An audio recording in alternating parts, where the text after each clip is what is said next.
qaban rabteen isdirto yani aniga nin kale yani dabcan kala qaban aad isku calaysan haye labada xay ka kala socda marka labada waa reer xamar waaye marka midba wuxuu ku leeyahay haye koonfur Soomaaliya laga yimid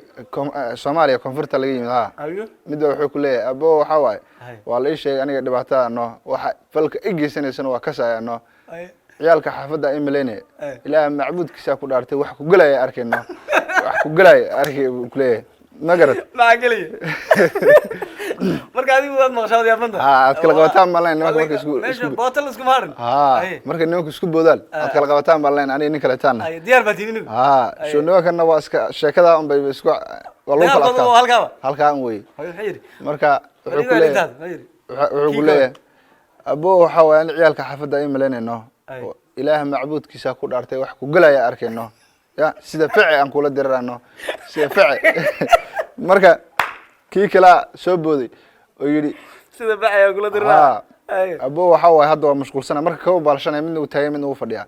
kii ka balshanay bay abo hadda waa artaa mashquulsanahay waxa way lambarkii qorano meesha rabta aan ku iman caawada hay aradka dhadhada igu iman ku iman ilaah macbuudkiisa ku dhaartay ya waxaan salaa hooyada ay lambar ba waxa soo dhigi doona moogta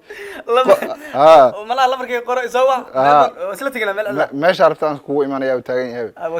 waa kii kale haye marka waxaan salaa wuxuu dhigi doona war number iyo waxaas waxa ka garanaaye iyaga garbax maanta iyo dhigi doona kii kale haye qorno ay dhalaateeno taagan yahay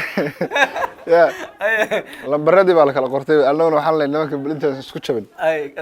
kala gaadhaan